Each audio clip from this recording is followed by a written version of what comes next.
Welcome to my world history notes, where I read from the book that I wrote to teach homeschoolers world history. A Bible believer looks at world history. Um, Now, sun's coming in here. So uh, this is this is from the point of view of a Bible believer. If you are an atheist, a Hindu, a Muslim, a Roman Catholic, other Protestant faith traditions, some other faith, you won't agree with my conclusions, but I'm just saying you should know about these things and much more to be conversant in world history. Um, and so I'm just giving you, a survey, a basic view. So, excuse me. Let's begin and with the niece of the last emperor of the Eastern Roman Empire, who went down fighting with it, was named Sophia. Oh, by the way, you can get my book on lulu.com, amazon.com, or at the Bible Baptist bookstore. Okay. Anyway, Sophia married Ivan III, Grand Duke of Moscow, and Ivan claimed to be the heir of the Roman Empire and called Moscow the Third Rome. Constantinople had often been called the New Rome. And as I noted before, the Muslims referred to this Greek empire as Rome during the Crusades, and the Greeks referred to it as Rome as well. The Byzantines were mainly Greek speaking, and the dependence of the Roman Catholic Church on Latin led the Crusaders to be called Latins or Franks for the predominant French influence among them. This idea of Moscow being the third Rome is of great interest to students of Bible prophecy, although most would consider the European Union as being the revived Roman Empire, which many believe will dominate the end times, and even others refer to the United States of America as Rome revived. It's interesting that in the turmoil in Palestine not long ago, and in the Middle East, the diplomatic coalition of Russia, the European Union, the United States, the United Nations was called the Quartet, and all of them individually have been referred to as the revived Roman Empire by some Bible teacher at some time. Just file it away for future study. So now let's go to Western Europe. Now we need to bring Western Europe up to this point in history before we move on to the Renaissance and Reformation. There's also much to report in Eastern Europe at this time. Excuse me. The desperate attempts to hold off the Mongol invasions of 1241 with Prince Henry of Silesia's army smashed at the Battle of Liegnitz by Kayadu of the Mongols was not followed up by pursuit.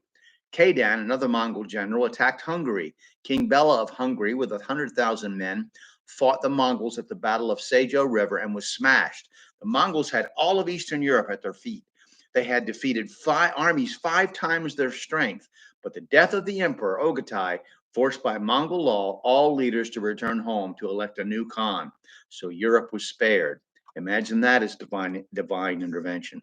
Scotland's history is fascinating at this time, as there was a Scottish king named Alexander II who ruled from 1214 to 1249, who tried to take advantage of the Barons' revolt against King John that gave us the Magna Carta. He invaded England but was defeated near London by John. Alexander III, ruling from 1249 to 1286, drove Norwegians from the islands of western Scotland in the Battle of Largs in 1263. In 1290, a total of 12 different nobles claimed the crown. Foolishly, Edward I of England was asked to mediate, and he gained recognition of English overlordship of Scotland, choosing John Balliol to be king. John got in a dispute with Edward I and allied with France, resulting in Edward I declaring John's right to the throne forfeited and claiming claiming the throne of Scotland for himself. In 1296, England invaded Scotland and annexed it, defeating John at the Battle of Dunbar. It is then that William Wallace led an uprising that defeated the Earl of Warenne in the Battle of Cambuskenneth Bridge, raiding northern England afterwards in 1297. In 1298, Edward I invaded Scotland, and in spite of Wallace's efforts to avoid a pitched battle with the superior force of up to 7,000 heavily armored cavalry, 3,000 light cavalry, and 15,000 infantry, Edward did manage to force him to fight. At the Battle of Falkirk in 1298, Wallace's army was annihilated, and he was later captured and executed in 1305. In 1306, Robert Bruce, who was the grandson of one of an earlier claimant to the throne and had fought under Edward at Falkirk against Wallace, led a revolt from 1307 to 1314. At first, using guerrilla tactics, he pushed the English back to where they only controlled Stirling, Dunbar, and Berwick. In order to rescue Stirling, which Robert Bruce had put under siege, Edward took the field against him in 1314. Leading an army of nearly 60,000 men, He met Robert Bruce and his much, much smaller army at a stream called Bannockburn. There, one of the most amazing battles in the British Isles took place, in which the battle book by Brian Parrott tells us the Scots won a decisive victory which secured Scottish independence.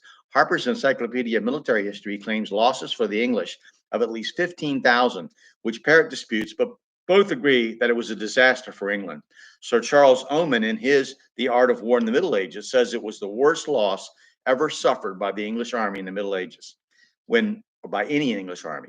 When Edward attempted another invasion, Robert defeated him at the Battle of Bylan in 1322. Scottish independence was formally recognized at Peace of Northampton in 1328. Robert the Bruce died the year after that. The era of 1400 to 1455 in England was called the Lancastrian Era, as Henry IV seized the throne from Richard II. His son, Henry V, brought England to a height of its power and prestige in the Middle Ages and inspired Shakespeare's play of the same name, but by 1450 there was growing disorder and unrest. Henry VI had intermittent periods of insanity, which led to the rise of Richard, Duke of York, elected as protector by Parliament.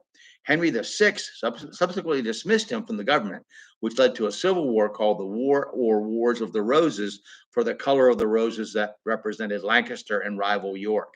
The dismissal of Richard from the King's Council and the assumption of dictatorial powers by Henry's Queen Margaret and the Duke of Somerset started a revolt which included several powerful men lined up against the crown. When one of those powerful men, Richard Neville, Earl of Warwick, was killed in battle, his son named himself King Edward IV and then proceeded to crush the Lancastrians at the bloody Battle of Touton. Edward realigned himself with Queen Margaret and was succeeded by his 12-year-old son as Edward V. And if this wasn't confusing enough, another Richard, Duke of Gloucester, Edward IV's younger brother, then usurped the throne. The House of York, which had defeated the House of Lancaster, was now threatened by a series of uprisings, including an invasion led by Henry Tudor, Earl of Richmond, leader of the now revived Lancastrians. Richard III, whose army deserted him, was defeated at the Battle of Bosworth. Henry Tudor ascended the throne as Henry VII. At least Richard III had a Shakespeare play named after him. One of the most interesting aspects of this civil war was the Battle of Touton on a snowy Palm Sunday in 1461. Excuse me. Contemporary chroniclers estimated the size of the armies at hundreds of thousands, with the dead, mostly Lancastrians, being in the tens of thousands.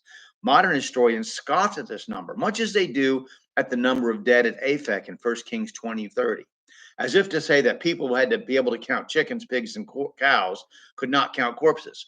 Subsequent excavations at Touton since 1996, as revealed in the book Blood Red Roses, The Archaeology of a Mass Grave at Touton, AD 1461, have uncovered the remains of tens of thousands of men who were slaughtered at the battle.